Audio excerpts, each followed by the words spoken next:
Good evening. I'm Joyce Kingery, and I'm co-chair of the Climate Change Committee of the League of Women Voters of Napa County.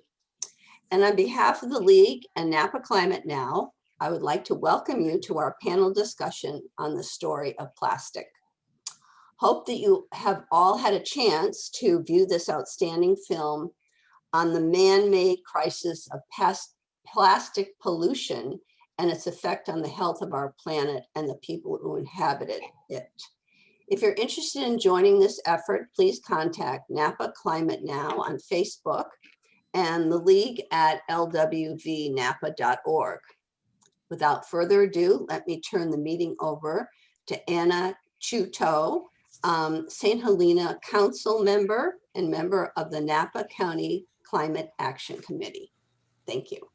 Thank you, Joyce. Thank you so much, and the Napa County League of Women Voters and Napa Climate Now for getting us all together and giving us an opportunity to watch that movie. It was incredible. I feel like it's like much of the environmental information right now where it's totally overwhelming and devastating, and those images are really hard to get through, but they really stick with you. And this documentary really ended up ending on a high note with some of the solutions and a little bit of what is possible, like leaves the door open. And I'm so excited tonight to be joined by this wonderful panel that can really talk to what we are doing here locally. I am on St. Helena City Council. I have a background working for environmental nonprofits. And so when I got on the council, I was interested in doing something countywide. And I reached out to Brad Wagconnect, he's a supervisor. And we started an informal working group with other council members that we knew personally. We reached out and we started meeting, seeing what we could do together.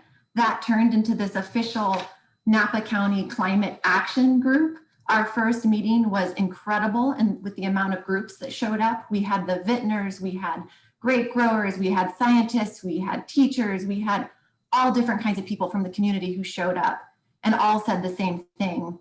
This is a crisis and we need you to act now, or how can we be a part of this? What can we do? We all want to be a part of it. And it turns out some of the hard work is just getting organized. And by having that committee, that is what we've spent our time doing. In St. Helena, I realized we didn't have a staff person. Now, because of this Climate Action Committee, we do have a staff person so that we're working on it. We have 57 actions in our recently adopted climate change chapter that we're working on, and we're literally turning that into a spreadsheet of actions and sharing that with the county. But just tonight, I'm giving you an update on where we are with this committee. So the committee, we're now talking about formalizing the group with a JPA, that's a Joint Power Authority, so that we can actually take action. As a council member, I can't speak for my entire council. You need 3 votes to do that. So if you form this more formal agreement, we all have to go back to our councils and lawyers and agree to it. And then we will actually be able to vote and take action. We'll also be able to go after grants. Chris Benz has been a very active, wonderful participant. She's going out with the group to present at the different councils and is also coming up with suggestions. She early on said we need to go after grants. We need to have staff and this JPA to actually be able to apply for the grants and get the money. So that's where we are now. And some of the items that we've heard, we've gotten reports from people working countywide on climate change from Sonoma County and from Marin. We've heard reports from each city.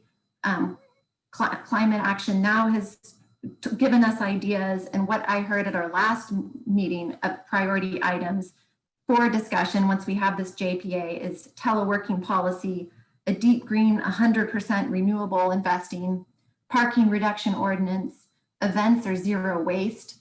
That was very exciting to me from watching this documentary, learning about what cities need to do. Right now, we're talking about events or zero waste, but what we heard in the film was cities really need to be zero waste. So I know we need to start somewhere, and I was excited that that's at least on there, knowing from this film where we need to go. There's tree planting programs. We need to have waste programs. Not all of our cities can compost right now. So we need to invest in our different facilities to be able to do that. That's something that still needs to happen and that we're working on. Another idea is a transportation system ordinance. reach codes and rebates. And all of these are ideas. There's going to be more. We know that the community wants to be involved. So that's another piece that'll have to be worked into the JPA. How do we also involve community members to be a part of the process? So that is a quick report on where we are right now countywide. And I have the pleasure of being able to introduce the first panelist, who is Tim Dewey-Mattia. Tim is the Recycling and Public Education Manager for Napa Recycling and Waste Services. I'm so excited to hear from you, Tim, because in the film we saw how overwhelming the amount of items that you get. I personally went with my daughter's preschool to see our recycling center years ago, and I was just blown away by how much is there and how messy the recycling is. We all think, you know, it's clean bottles and cans, and it's not. It's all that stuff that we're putting in the trash and recycling that we shouldn't be. So I'm excited to hear more from you tonight. A little bit more about Tim. He got his start in recycling field over 20 years ago and has been at Napa Recycling since 2005, where he oversees recycling and composting program development, implementation, and outreach. Tim also serves on the board of the Northern California Recycling Association. He will be talking about the NRWS plastic recycling program, issues with recycling, and where recycling is headed. Thank you, Tim. Awesome. Thank you. Thanks for having me. It's great to talk to everyone about this kind of subject we're always hearing a lot about all the time. Kind of seems overwhelming, especially when you watch some of the movie. I will say, watching the movie was really impressed just by how the movie was put together. It's very interesting and professional. It's not just doomsday all the way. And it also has some really cool kind of success stories or ways we can kind of get ourselves out of this gigantic mess that we're all in. So I'm really excited to talk on this panel and answer Bill's questions and hear what everybody else has to say. So a little bit about what we do. So just background, right? So I work for the private company, Napa Recycling and Waste Services, and we haul material in the city of Napa and southern unincorporated Napa County. And then we also operate the Napa Recycling and Composting Facility, which is actually owned by the city of Napa, but operated by our company under our contract with the city. So great public-private partnership. The facility's been in the location, probably most of you are familiar, but it's down kind of towards American Canyon, right off of Highway 29 by the airport. And it's kind of just adjacent to the Devlin Road transfer station, which is where the garbage goes from Napa and some other surrounding communities. So our facility handles material from the city of Napa and, you know, Napa County, southern Napa County. So a large amount of material. We also get material from other nearby cities, and El Cerrito sends us material, city of Sonoma, Windsor in Sonoma County. We get material from Lake Berryessa.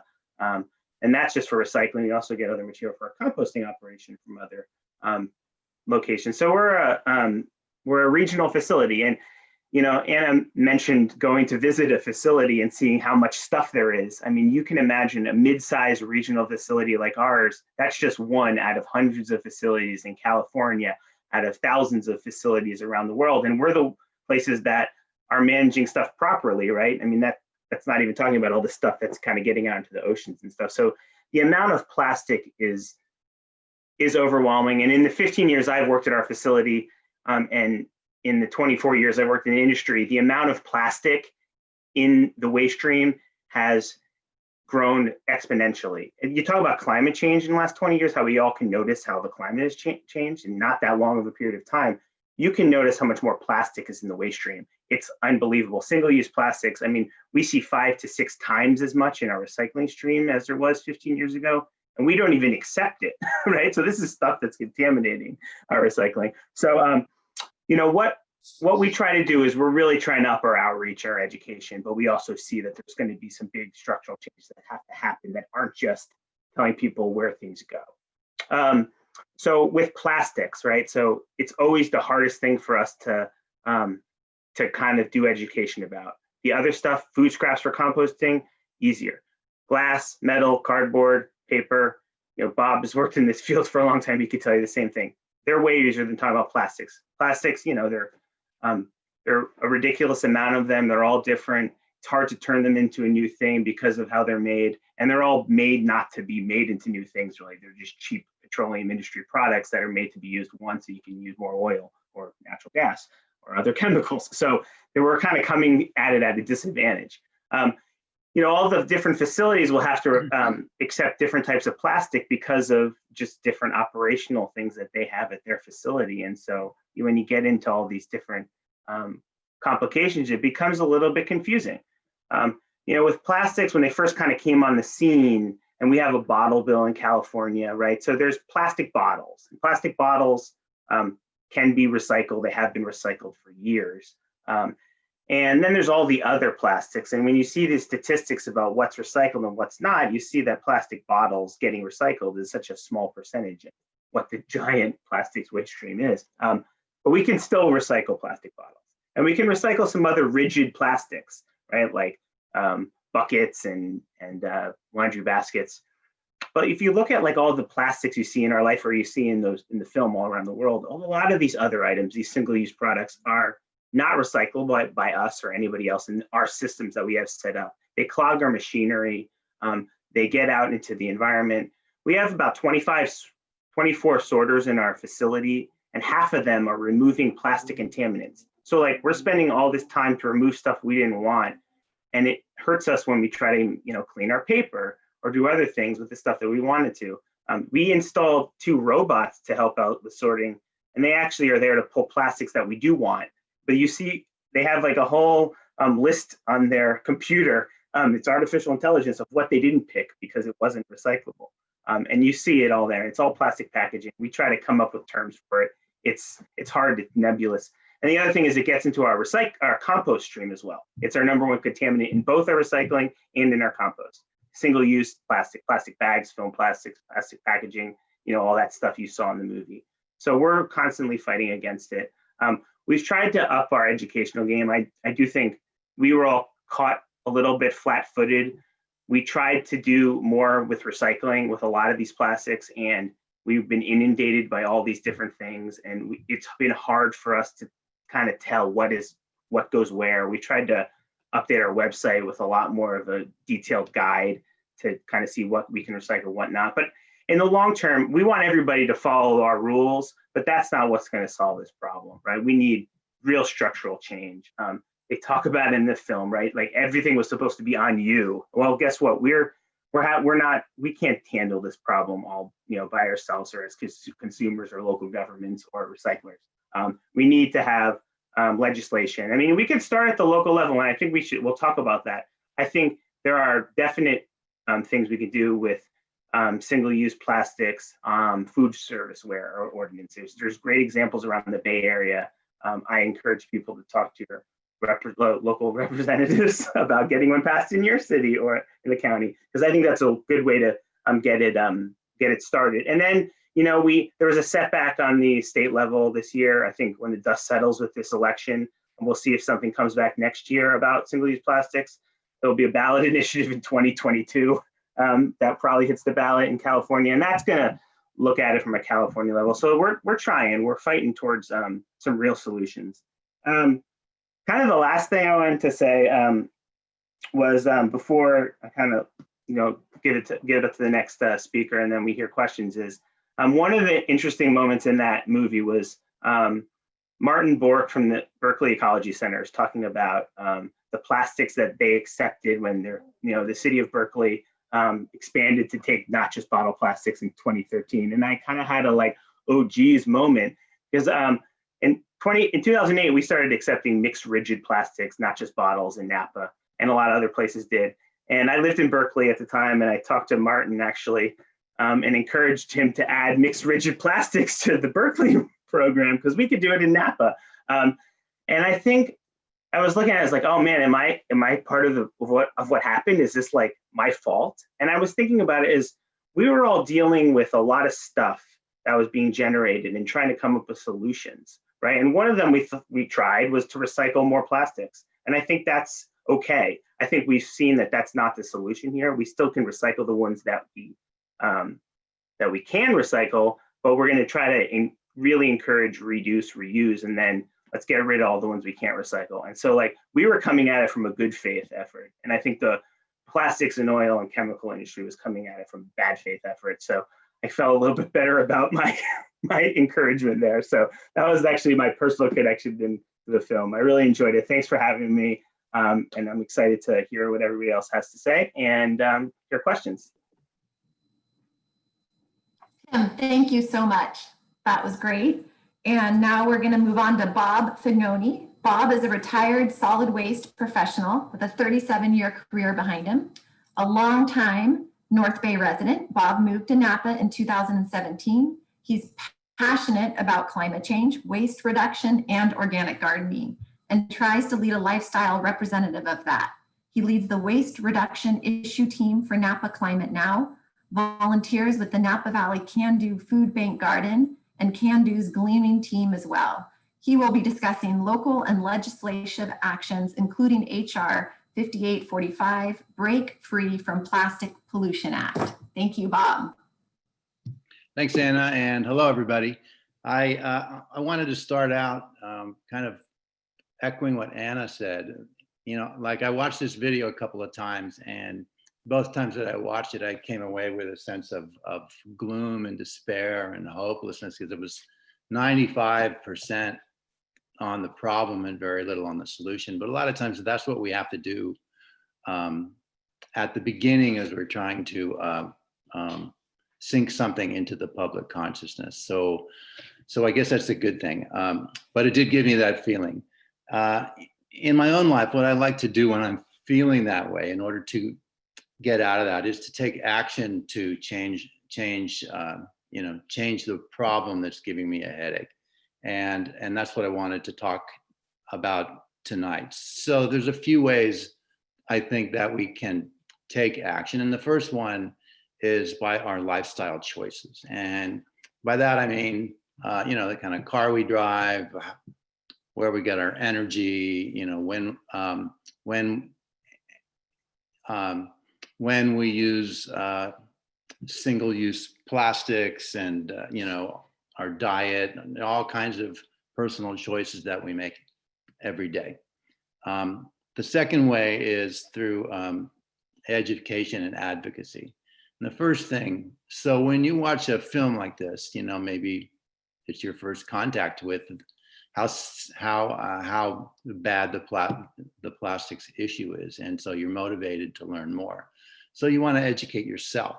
So you educate yourself in order to carry the conversation on to your friends, your family, your coworkers, and other people, including your legislators, because they represent us. And so if they don't know what their constituency's thinking, they're not going to pass laws, that we like. And the third way that we can take action is through legislation. And that's basically what I wanted to talk about tonight. Because the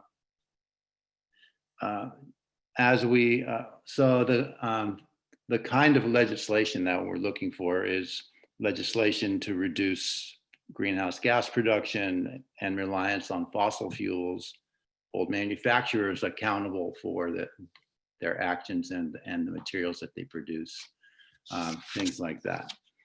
So there have been some successes and some failures, and there's some hope out there as far as legislation goes, and I wanted to just talk briefly about a few of them. In the last few months, there was legislation passed in New Jersey, which was a plastics ban, and this was a big win. It's considered the nation's toughest single-use reduction program. It bans all plastic bags. It bans paper bags also in a lot of situations. It bans polystyrene containers, plastic single-use utensils, things like that. It even has restrictions on straws. And so I like to think that, this is a template for other states to copy. So that was a good thing. There's also something happening in Washington at the federal level, and it's called the Break Free from Plastic Pollution Act. In the House, it's known as HR 5845, and there's a identical bill in the Senate called S3263, if you want to check it out. And this is a very comprehensive look at the scourge of plastic and how to deal with it. And I just wanted to read a couple of sentences that kind of explains what it is, probably better than I could. It would require big corporations to take responsibility for their pollution, requiring producers of plastic products to design, manage, and finance waste and recycling programs. It would spur innovation, incentivizing big corporations to make reusable products and items that can actually be recycled. And I love these two because, you know, in my mind, holding manufacturers of plastics accountable, you know, through extended producer responsibility is really the solution to the plastic problem. It would create a nationwide beverage container refund program. It would reduce and ban certain single-use plastic products that are not recyclable, establish minimum and recycled content requirements for beverage containers, packaging, and food service products, while standardizing recycling and composting labeling. And it would spur massive investments in US domestic recycling and composting infrastructure while pressing pause on new plastic facilities until critical environmental and health protections are put in place. So it's very far reaching, you know, but it's very inspiring for someone like myself who's, you know, looking for some action, something positive on the environmental front on the federal level. So this, the Break Free from Plastics Pollution Act is going to be reintroduced in 2021. So we're going to keep our eye on that. And, you know, and if the opportunity presents itself, we're going to advocate for it. Some other recent legislation, Tim mentioned this, was the failed California Circular Economy and Plastic Pollution Reduction Act, which was AB 1080 and SB 54, which would have required 75% reduction in waste from single-use plastic by 2023. But as Tim said, we can look forward to a referendum in 2022 on that. And finally, at the state level, a success story was AB 793, which incorporates recycled plastic into new bottles. And I have a short quote from Californians Against Waste, one of my favorite groups up in Sacramento. They said that AB 793 is the first real plastic recycling law adopted in California, and it establishes a world-leading standard for minimum recycled content. This new law represents an essential step towards achieving a circular economy. So the last thing is I wanted to talk about the California statewide bag ban, which has been in place since the referendum in 2016. And you know, before that, there were 151 cities in the state that had their own, or cities or counties that had their own bag bans, and including all of the cities in the valley. And so with the waste reduction issue team with Napa Climate Now, we've been looking at how can the bag ban be improved at the local level. And so we've looked at other jurisdictions for what they've done since the California bag ban. And here's a couple of things that people have changed. One is they've raised the fee from 10 to 25 cents for a single-use bag, and they've changed the definition essentially of a reusable bag to exclude your typical plastic bag, which you know, sometimes pretends to be a reusable bag but really isn't. And in San Francisco, they're even including pre-checkout bags in the bag ban. That's like a produce bag, things like that. So Napa Climate Now is, you know, as I said, looking for what we can do on the local level. in this area, and you know, we're open to ideas for other issues related to waste reduction and plastic. And you know, and if you're listening to this and you were motivated to take action by watching video, I would encourage you to go to the Napa Climate Now website or to the Facebook page. The website is Napa at 350bayarea.org, and contact us. We'd love to hear what you have to say. Thanks.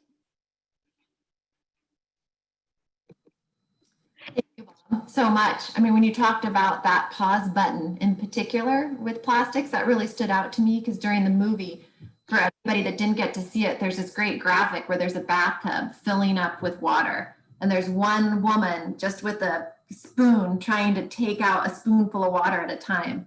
And it talks about that's a metaphor for the cleanup activities. And you can't do enough cleanup ever with the amount of plastics that are coming into our world. You just aren't going to make the impact that we need unless we stop creating so many plastics.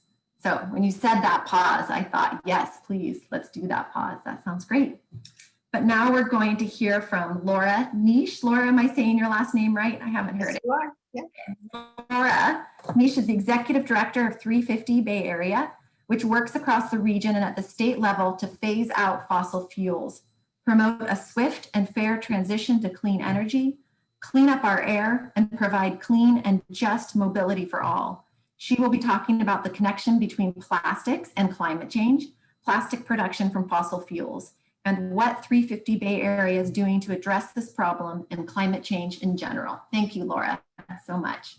Thank you. Yeah, so the story of plastics is the story of fossil fuels. And this is increasingly becoming true because the fossil fuel industry is really counting on plastics to save their bacon as we transition away from using fossil fuels in our energy generation and in our transportation. So there right now, plastics are about 4% of how the fossil fuels are used, and that's expected to rise to 20% by 2050, which is basically catastrophic for our climate. Also, it's interesting to note that the fossil fuel industry uses plastics got their start because the fossil fuel industry was able to cheaply provide inputs because they're byproducts of creating fuel for our transportation and energy generation. So now with the advent of cheap fracked gas, that's also a major input for plastics as well. These are very cheap supplies of things that they're just trying to get rid of. So a lot of people hypothesize that the use of plastics is very much driven by the supply side, less than by the demand side. And that's a really thing to keep in mind as we think about the solutions. So Tim also alluded to the fact that the core of the problem is the fossil fuel industry and the inputs that are used to the plastic industry. You probably didn't know that California is the #1 state for producing plastics in the United States, and it employs about 80,000 people, which means that they have some heft in Sacramento. So most of the greenhouse gas emissions and other emissions, frankly, from creating plastic products come from the extraction, distribution, like getting all the way through to creating those plastic pellets that then get turned into other plastic things. So that's the bulk of it. It's about 60% of that is from just getting to the stage where they have these little plastic nuggets. 30% is from the production side. There's actually opportunities there to reduce the impact by replacing energy sources with clean energy sources. And then 9% is the disposal side, which the movie goes into really great detail about all of the problems with that. So in 2019, that whole supply chain created the equivalent emissions profile of about 189 coal plants. It's a lot of coal plants, just in case you don't know. And that is expected to increase to an impact of up to 549 coal plants by 2050. So that's a big gulp for people who are working on climate change. That is about 12% of our remaining carbon budget. So also clear from the movie, all of these impacts go disproportionately to our already disadvantaged communities, and they really highlight this horrible cultural concept that we have of sacrifice zones. Like there's some areas that we say can be completely toxic and poisoned, not just the air, but the water and the soil. And you can look to Cancer Alley in the middle south of the United States. So it's not just CO2, and CO2 starts looking good when you start looking at the other things that get emitted along the supply chain. Methane, about 80-something% more impactful for global warming than CO2, and then the nitrous oxides, which are also just terribly toxic, 265 times the impact of CO2 on global warming. And all of the other volatile organic compounds and the fine particulate matter have incredible impacts on human health. And those come from the emissions from the drilling and the fracking and the extraction through the transmission, through the pipelines. You saw all the pipelines exploding in that movie. What is stunning to me, or to us, is like, how is this not front page news all of the time? And it's because it happens so often. So pipelines leak, they always leak. And when they leak, they cause catastrophic problems, whether you're pushing petroleum through, basically just oil, or the gas. And when they leak, they cause problems throughout our environment. So during the processing and storage stage, plastic processing, first you go from cracking the petroleum product, and then when you're processing all of those, if you look at those plants, when you saw them in the movie, you can see the emissions right in front of you. And they're also very energy intensive, all of those processes. So they have a secondary impact of if you're firing that with a coal-fired power plant, then you're really making it worse. So the other thing that the movie touched on, which we don't really have a good grip on, is that as these plastic products degrade out in the environment, they still continue to emit greenhouse gases and other compounds. So it's methane mostly, which is again a very concentrated way to heat your planet.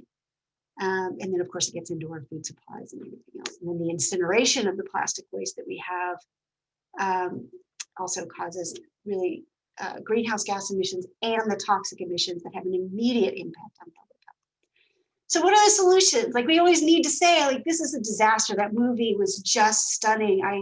I told my daughter, I said, don't watch it. She couldn't take it. Like, she physically couldn't take it. So I just gave her the highlights. But so what are the solutions? Well, like, what about bioplastics? That sounds good, because we have a single-use culture. Well, it depends on the bioplastic, but they have problems. So there are bioplastic or plant-based methods for creating PET plastic, which create exactly the same plastic. So there's no increase in biodegradability. The only good news is they can be recycled right along with the petroleum-based PET plastic. Other kinds of bioplastics take very high temperatures to break them back down again. The concept, Tim is going to back me up on this one. When you get the biodegradable, you can put this in your compostable plastic. Well, it depends on the compost pile. It depends on how hot it gets. And most of the Bay Area compost facilities don't want your compostable plastics. So what's the answer? The answer is policy. Individual action, I think, is good to align kind of your philosophy of life with how you act in the world. And it also sends this very strong signal. We're going to have to make some big cultural changes, but it's not going to be enough. We need to get big policy changes implemented right away. So that's really what 350 Bay Area is working on. We work on the state level legislation. We were heartbroken that the single-use plastic bills didn't get through. We'll be putting all of our might behind the proposition as it comes out. We work mostly, we don't really have a special plastics arm that is really in the our legislative committee, but we are mostly working on targeting the fossil fuel industry. It's the keep it in the ground side. And that's where we do the bulk of our work in a number of different ways. So, you know, things that would make sense to you, like, did you know that we actually have drilling permits being applied for in the Bay Area? So we're fighting against those in Brentwood. We focus a lot on the public health impacts from these things, because if you can get, if you can strengthen the regulatory requirements for the emissions, then you have a way of making it more expensive to make these products and ultimately push them out of business. So we also have in 350 Sonoma, which is one of our local groups, has a model zero waste policy that was adopted by Sebastopol, or used as the basis for a policy adopted in Sebastopol, and one adopted in Santa Rosa, and maybe Petaluma might come lost track of that. So if anybody wants to see that zero waste policy framework, it was put together over like a year with a bunch of community input. So individual action is good because it signals, you know, a culture change. But some people, when they get, you know, I've talked to people about climate change, and if they're kind of new to the topic, they'll pull out their reusable straw and they're like, I'm done. So you have to be careful with the individual action side, but mostly it's about getting together and organizing with Napa Climate Now, 350 Sonoma, or you can jump to 350 Bay Area or 350 Bay Area Action for the legislative work. We have to get together and we have to push for these policy changes. Thank you, Laura, so much. I can relate to that. You know, we're done just even with the recycling. For so many years, it felt so good to be recycling and making sure that everybody, and I'm teaching my kids to recycle, and the more I'm learning and the more I've seen, I'm like, oh my gosh, that's not the problem. The problem is all of these things from Target that we're buying, and the presents that come home, and the little tiny, you know, shampoo bottles that you get as a free sample, and it goes on and on and on. So thank you very much. Thank you. And we're now going to take some questions that I have been getting via my cell phone. Chris Benz has been helping go through all of the questions and sending them to me. So the first one we got is, do you see Napa jurisdictions passing stronger plastic bag bans? And I can start with that from my perspective on the countywide climate action committee, because I was not thinking about plastics connected with climate change until being involved with this. And now I'm like, well, of course there's that direct link. And of course, it's just the amount of problems with climate change are huge, and the cities and the county we're addressing. And then we're also now all living through the impacts of the climate change crisis. I mean, for us, we just, in St. Helena, we just had fires come through, and we have had smoke so that we can't breathe on many days. And this is like everybody else living through the pandemic. And it's just been relentless. This year has been relentless. So that makes it even harder to pause and reflect and think about what are the actions that we need to take that make the biggest impact, and then actually do them. Like we're all saying, we need to be doing them. And as we're dealing with the emergencies, it's getting harder and harder to actually deal with them. So I see passing stronger plastic bag bans as a part of that countywide climate action work. And it needs to be brought up there. So I recommend people reach out to other members. I have it in my mind. I would like it to be brought up there. That's my perspective. I would welcome any other comments from the panelists with your experience. No, I have a comment. So let's take the city of Napa. The city of Napa already passed a bag ban. So if you read the bag ban that's on the books, it goes whereas that, you know, all of these environmental causes and all of these actions that the city council wanted to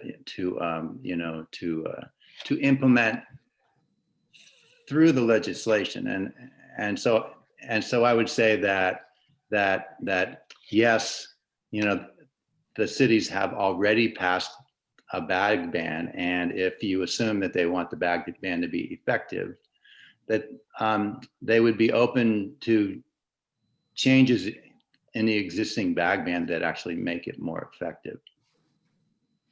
Because I reached out today in preparation for this to our city manager, and our climate change person that's helping me now on staff and said, hey, if we have a bag ban in our cities, why can you get a plastic bag at Safeway?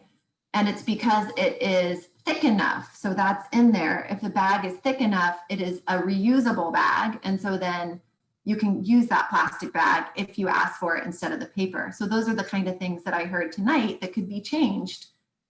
Yeah, that's an obvious loophole that the plastics industry has like driven a truck full of those bags through. And then during COVID, they just dumped even more of those bags into like everybody, just under the guise of them being like safer than your reusable bag for some reason, which is absurd. But I think the one thing is that's obviously an easy cleanup.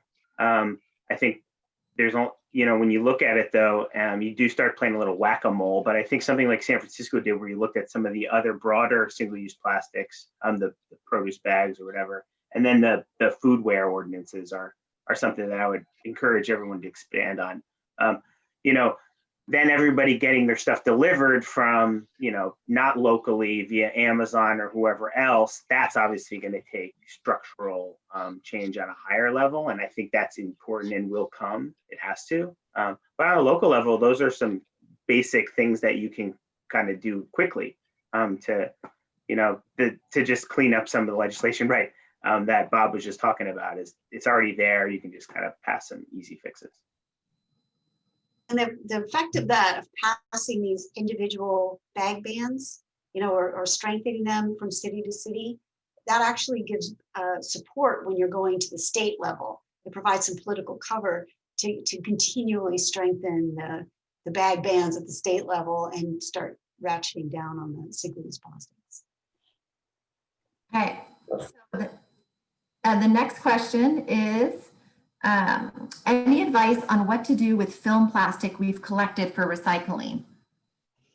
Thin, really cheap stuff, right? You don't know. There's a whole thing with like plastic bag drop off, and you could drop off other clean film plastic bread bags or produce bags, or the air pillows from online shipments. And there are a few stores in Napa that still do take it for drop off. Some of them weren't accepting it, now they are again. That's kind of outside of our scope. We do direct folks. I think Target and I forget a couple other places have the bins out. I will say that's really not mandated by anybody. That's actually a legacy from back before there were bag bans. The stores were like, there is this like idea that you could recycle plastic bags, and they'd have these drop-off points at the stores, and they were mandated to be at the stores. But when the bag ban passed, part of that was the stores didn't have to collect plastic bags anymore because theoretically they weren't giving them out. Some of them still offer the service, and really the reason they can is because they then consolidate it with shrink wrap that they have and send it back to their distribution facilities where possibly it's getting recycled. I mean, hopefully it is. But that's the real reason they can do it. So there are some places I don't keep a list on our website. We try to keep a list, but then it changes. But I'd say check with the grocery stores about that. And then, so kind of look, if you can't take it back to the store, please don't put it in the recycling, right? That's the thing. If you got to put it in one of the containers, put it in the garbage, please. And then we'll work on a solution, but don't put that in your recycling because that just gums up the system for us. Yeah, even if it feels bad, you still have to put it in the trash can. Yeah, and we have especially in the Bay Area, right? There's a lot of people who are trying to do the right thing environmentally, and wish cycling is a term that we use. Putting it in the blue bin because you hope it gets recycled or think it will be is not going to be the solution. So like when in doubt, find out, go to our website and figure it out. But I could tell you any film plastic, any plastic bags we do not want, including please don't bag your recyclables, right? Put it in loose. And that's just all stuff that mixes it and wraps around our machines. So drop off our landfill. Those are your options. And Chris Benz just sent me a comment that Rayleigh's in South Napa takes film plastic. Right, Rayleigh's. All right, so another question. Can you compare state legislation, SB 54, with the 2022 initiative? Bob, I think that's you. So I don't know. I'm thinking they're the same. I haven't seen the initiative. I know that there was some effort to get it on the 2020 ballot, but because of the virus and all that, the signature campaign fell short. I'm not sure on that. There's some subtle differences, although they kind of are both working towards reducing like single-use plastics. The bills were just dealing with plastic. The Recology-based, or the ballot initiative that was funded by Recology, is dealing with kind of all materials, and you can it's not really putting it on the producer. It's actually charging a fee per item, and it depends on how much. It depends if the item is recyclable at a 75% level. And if it's not, you get charged like 1 cent per item. And if it's compostable, it's half a cent. And if it's recyclable or, it's zero. And if it's reusable, and then the money then goes to fund infrastructure in California for recycling, composting, reuse and stuff. But otherwise, it's really, they're both trying to do the same thing. And it's by 2030. So it's still, it would phase in then. So it's a little ways out, but it would be a big step. Okay. Positive one. All right, there's a great hopeful comment here that says, my group of friends have set out party ware plates, glasses, silverware, etc., that we lend out for zero waste parties. Thank you. Thank you for doing that. That's fantastic. Is there a plastic, this is another question, is there a plastic production facility in the Bay Area? Laura, I'm looking at you. Or maybe Tim. There are no production facilities in the Bay Area anymore that make plastics. There are some manufacturing in the Central Valley. Most of the plastics production in California is in Southern California. And we do ship, recyclable plastics to Southern California and the Central Valley, but none that I know of. Now another question is, what about a styrofoam ban? Can we have that? Tell me about it. Does anybody? No, it's bad stuff. We shouldn't have it. But is there any history on that, or? Yeah, it's kind of what we were talking about before with a foodware ordinance. I mean, right? We talk about styrofoam bans, and styrofoam's kind of one of the most obvious. But I gotta say, it's not really any different than other single-use plastic like foodware. That's not recyclable. So if we did one, it would be a little bit broader. I would hope. There is, I think that's one of those things though, please, I would say like recyclable or compostable in your town or your city, but really incentivize reuse. That's where these things are going, right? Reusable food serviceware.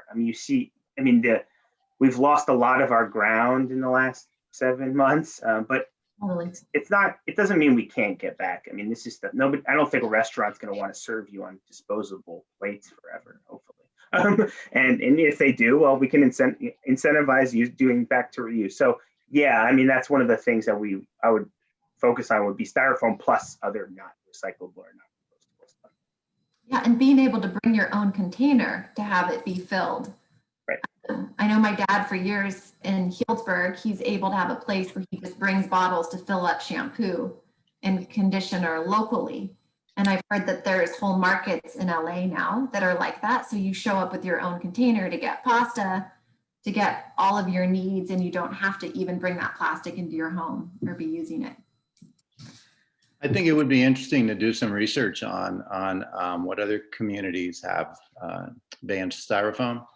I know it's something that was mentioned in the New Jersey legislation, for example. And so, it wouldn't be that hard to at least get a handle on where the issue's at. A lot of times you don't have to invent the wheel. You can just copy somebody else's legislation. And I would recommend not. There are actually local ordinances in City of Alameda, City of Berkeley, San Francisco. Marin County has one, and they're trying to pass and implement. So they're right around us, and they're happy to share. These are collaborative efforts. And what I would say from my perspective from St. Helena that I've seen is that a lot of times in our small city, we have very limited staff. So something that seems like it should be easy, like a leaf blower ban, for instance, at Yountville, they just spent the past like 7 months, a while, I don't know exactly, working on that. And I know that's come up in St. Helena. And when you have people in neighborhoods that don't want it, it becomes an issue in small cities, and it can take over all of your agenda for climate change work. You know, I don't want to look back on the next year and say, we did this one thing, this one small thing. I like the idea when you're talking about bundling it to be bigger. And what we really are searching for right now with our committee is what will make the biggest difference when we take this action. Yeah, and one of the things is that with the mandatory organics diversion with SB 1383 that's coming on board in California, every city or jurisdiction will have to have a mandatory composting ordinance. So basically every business or resident has to be offered compost service. So there's going to be a lot of outreach to businesses about that. And this is something that can kind of piggyback with that, right? Because this is related. This is a greenhouse gas reduction. And it also helps with contamination of and local programs. So I think that's a way that we'll be able to kind of couple the outreach. And also as cities, we know we need to be a part of the education and helping people understand what it is that's out there that we could be doing as we do these things, you know, whatever it is that we end up doing, zero waste with plastics, all of this different stuff. So I have no more questions that came through from the Q&A. I do have some, since we have, I'm just going to check our time. We have a few more minutes still, so I will go back to some of the questions we had ahead of time. What policies would increase the market for recyclables?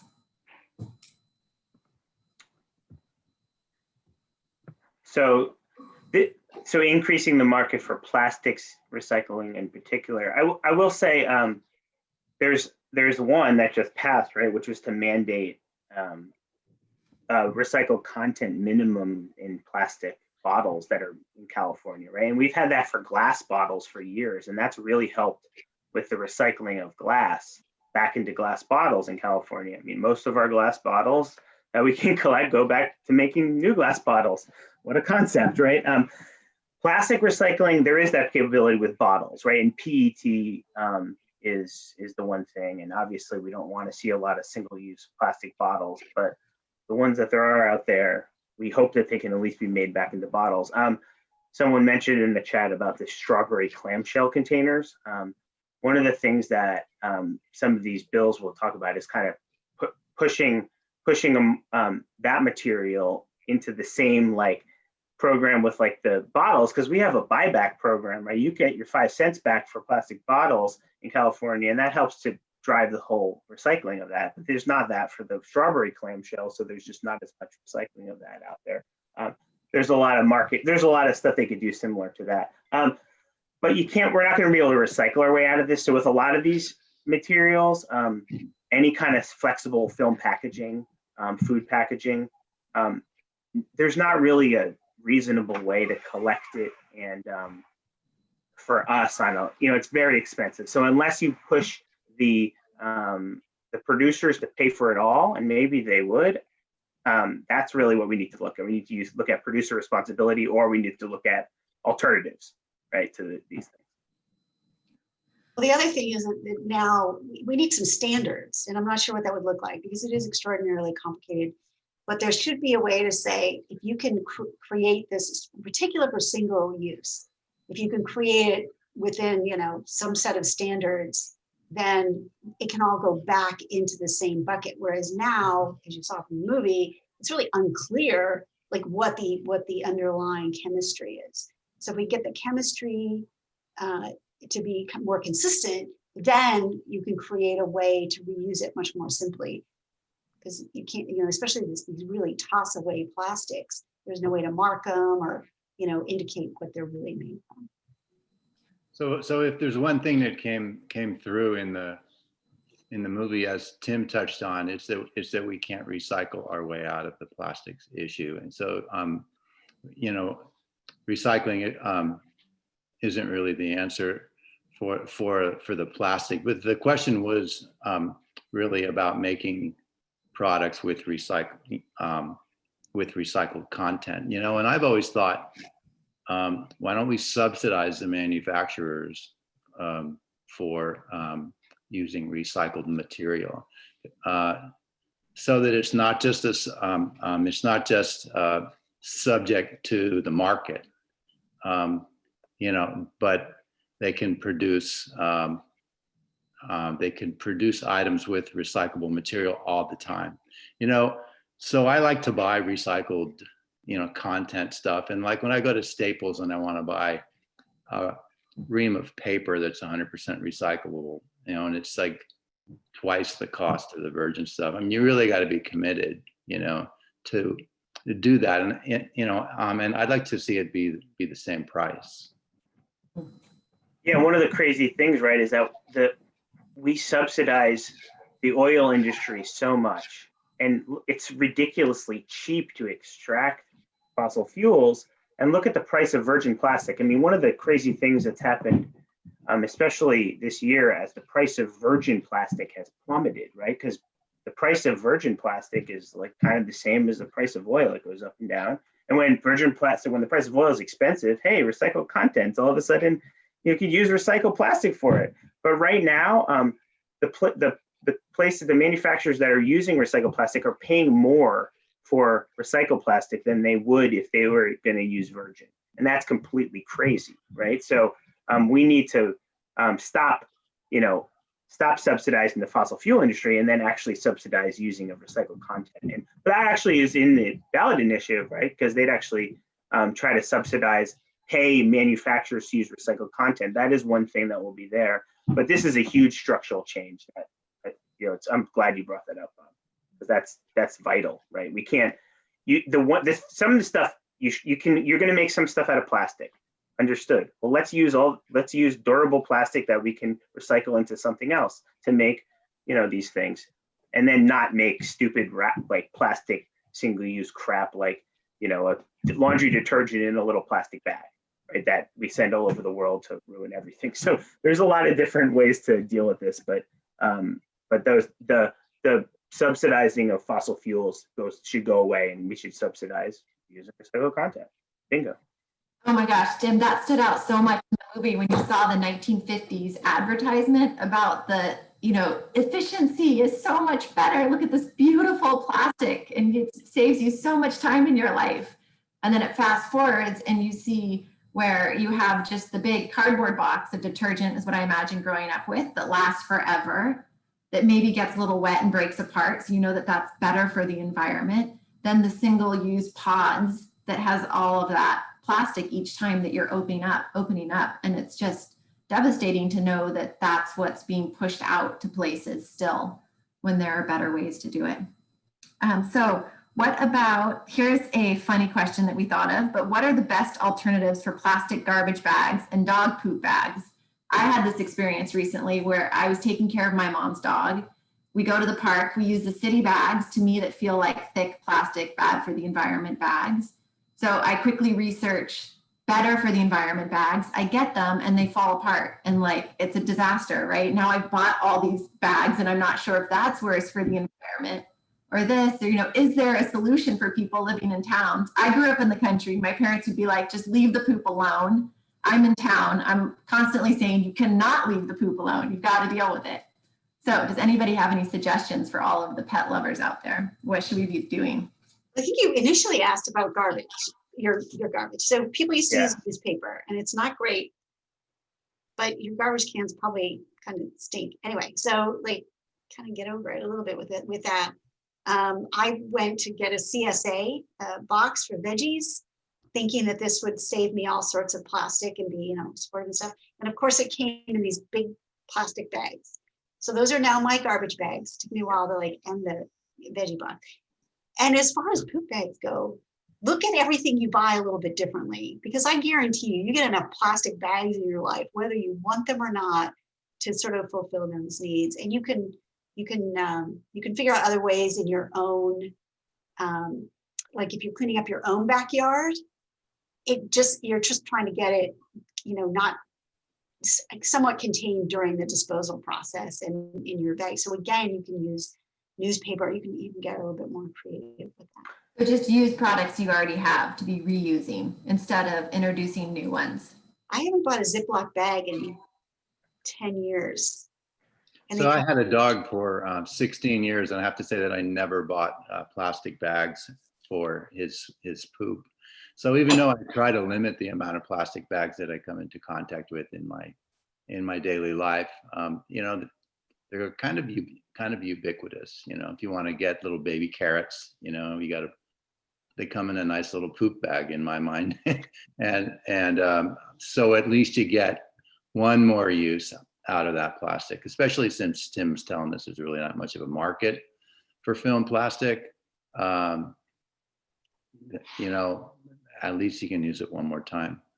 Yeah, and I would say like I mean, again, like, right, I always have plenty of plastic bags that I've gotten in wherever throughout, like, just, you know, hey, I bought some green beans at the farmer's market. Well, they came in a plastic bag, you know, like, the other thing is that for your garbage, it's a good point. Once you get the organic waste, like you get your food out of the garbage. I mean, my garbage is just like a bunch of fluffy, like film plastic that you could just, you know, and I do sometimes use a small like produce bag and I stuff it all in there and it goes into the landfill.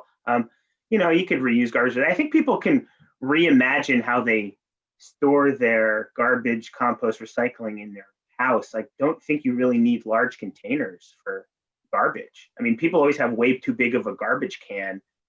Your food scraps should be going in the compost, your recycling goes in the recycling. I mean, I think you'd probably I just have a little like 3-gallon can under the kitchen sink and, you know, anything can take out garbage then. So yeah, just kind of reuse. And then of course with dog poop, the compostable bags, which I've seen out there, really don't do any good. You're still buying a bag and then you're throwing it into the landfill because we don't want to put dog poop in the compost, right? You can't compost. Mm-hmm. So really you're not really saving anything by doing that. So I would say reusing. And those ear pillows that you'll sometimes get from shipping, they're like a million dog poop picker-uppers. Just pop them and use them, right? All right, that was very practical. Thank you. There's a lot of good lessons in there. And it does talk about like not everybody is exposed to this kind of thinking. So it's helpful when I go back to the education piece to just talk about what people are doing to share, because I know on the single level, we're not going to solve this, but it does help people become more aware and start thinking about everything differently. Laura, you talked about that. You haven't used a plastic bag in 10 years. You're like, Let me show you my expensive, I'm going to show you my expensive food storage containers. You ready? Yeah. So people are like, oh my gosh, I have to spend all this money to go create this plastic free, like, and you know, we still buy. I was buying we peanut butter in bulk, you know, where you make it fresh in the store. It's better. But my daughter, for some reason, she's too lazy to bring the container. So we have a bunch of these, and this is where I put my leftovers. And you know, laundry detergent, if you go online, even to Amazon, which is the dark forest, but you can get laundry detergent sheets that have no plastic associated with them. They have no water in them. You know, there's like, once you start looking at plastic like this with the stink eye, it's not that hard to like find ways to get around it. But I also encourage people not to drive themselves nuts. It's not up to you. View it as a sociology experiment on yourself. Like what's literally is easy to do, that's as easy to do, you know. So. Yeah, because I mean, whereas like recycling, everybody feels so good about recycling and composting and they're saving the planet. That's not really, we're not going to save the planet just by everybody recycling and composting, but also like you're not ruining the planet by like having a few things of plastic that you got, you know, because you were just going about your normal life and you went to the grocery store. Just manage that properly, and then you'll see like what you're generating. You know, you bought some food and there was a plastic bag, and you'll sort of see that and put that in the landfill, and then kind of like you'll just be thinking about it, and you know, down the line, like hopefully there'll be a different container because we've mandated those producers to use something different. Like online shopping, I mean, I get why it's so popular right now, especially. I would encourage people, like if you think about it, you shop at your local grocery stores, you get less stuff to throw away. You shop at a farmer's market, even less. So there's things like that, and you do that whenever you can. But you know, Amazon, for instance, like they need to be mandated to take back their packaging and use it again. And they will absolutely do it because they're driving on your street every day anyway. So they can take back a reusable container with reusable, you know, it can be plastic even, or it can be paper, or it could be made out of something else, reusable packaging material to keep it all, you know, safe. Like this is pretty obvious. They could take those air pillows back or whatever and use them again. So that's pretty easy. That's just, they need, they need to be told to do it because they're not going to do it on their own volition because it's too cheap to just do one way, give it to you, and you have to deal with it. Well, another source of plastic that we haven't really touched upon is clothing. So, you know, the fast fashion tends to be, you know, has all sorts of problems, but the plastic or the petroleum-based materials in clothing are a real problem. All the way across the supply chain. Laura, can you talk more about that in terms of what people can do with clothing, or what, do you have any specific ideas in mind? I do. I think that what this calls for people who are serious about it is kind of a reevaluation of the relationship to stuff. I mean, that's really at the root of it. So shifting your mindset from, you know, this even look at me, so fashionable. This concept of like current fashion and keeping up with current fashion. Luckily now, there's a great deal of appreciation for people who have their own styles. So when you're looking at something to buy, think about it as an investment and buy investment pieces that you really love and they're expensive, and think about where that fabric's coming from. You know, you can't do it with every piece of clothing, but rethink your budget for clothing in that way so that you are building, you know, a closet, not jam-packed, but that has things in it that you love. I sound like that Spark Joy person.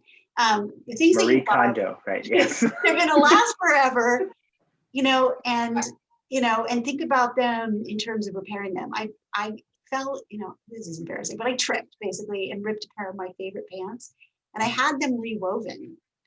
Those pants are like 15 years old and they're perfect. They're lightweight wool, you know, whatever. And it was worth the, you know, ridiculous amount of money I paid to have them rewoven. So yeah, find things that they bring you to that level. Like buy good shoes, think about where they come from. Again, don't drive yourself crazy.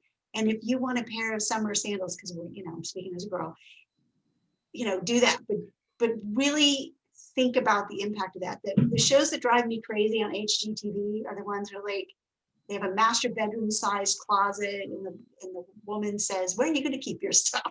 It's like we have to break that cultural relationship with stuff as status, and you know, disposability as a concept is something that we just have to step away from. Yeah, and I mean, it's great that you brought that up because, right, where did the story of plastics come from? I mean, if you aren't aware, it came from this great little short kind of draw animated movie called The Story of Stuff. And that's where it's all morphed into this amazing movement of different projects that they've had. The Story of Stuff project. Annie Leonard was the originator. And so it's kind of like we just use too much stuff, and the fossil fuel industry is like figure that out. And they're like, hey, we can get all these folks who've been told that they need all this stuff to keep using all our stuff. It's great.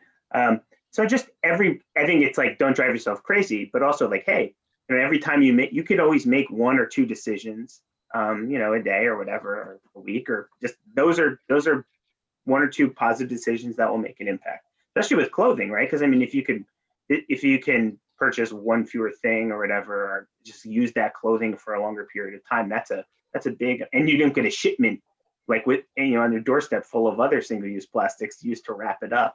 So you actually make a pretty good impact on that. So it'll compound over time. The biggest answer is join a group, get involved, Google zero waste lifestyle, and they have all sorts of fun things. And you'll see like people come up and they're like, all of the plastic that I've used in the past 5 years will fit in this jar. It's like, don't make yourself crazy. Yeah. But just kind of shift the way you think about things. And there's some fun ideas. And I make my own toothpaste, and that's crazy. But I do it because why not? Yeah. And people laugh at me about it. So Bob, we're almost finished here. There's just 1 minute left. Did you have anything you wanted to share that you live and practice in your life with the environment in mind? I just was struck. Yeah, so I've been living the lifestyle that Laura's talking about for decades, so I don't really do it much anymore because there's no used clothing stores that I can think of in Napa. But I used to shop at used clothing stores, you know, like all the time, and you don't have to buy the worst thing on the rack. You just go often enough until you find something that's just right, and you can look pretty good with used clothing, and you can make money on the clothes you don't want anymore too. So, you know, there's 1,000 ways that you can be green in your lifestyle. You know, growing your own food. I mean, I grew, wow, a zillion tomatoes this year. You know, and they're organic and they're delicious, and you know, I didn't buy any tomatoes in the market that were filled with pesticides. And so, you know, I mean, it's a contribution. So everything you do, it's like the very first thing that I said in my talk was about lifestyle choices, you know, and, you know, lifestyle choices to use or don't use plastic, single-use plastic. That's one thing, but it goes way beyond that too, if you wanted to. Our local farmer markets are a great place to start. I know they need our support more than ever, and they're filled with great small local vendors with a lot of beautiful things, even belts. I got my husband a beautiful belt at our local farmers market in St. Helena that the guy makes himself. But I see Joyce is back on, which is our signal that we are done. We are out of time tonight. Yes, and I just wanted to say that within a few days, this video of this panel discussion will be on LWV Napa YouTube. So for, you know, if you know anybody who missed it or would like to look at it again, it will be out in a few days on YouTube. All right, well, thank you so much, Napa Climate Now, and also the League of Women Voters. So if anybody wants more information, you can go to their websites. There's also napa.350bayarea.org. And then you'll have to find Napa Climate Now and the League of Women Voters of Napa, which is www.lwvnapa.org for more information or to join the effort to control plastic pollution. Laura, Tim, Joyce, and Bob, it really was a pleasure to have this conversation with you tonight. Thank you so much for taking the time to share. Thank you an all. experience with us. Thank you so much.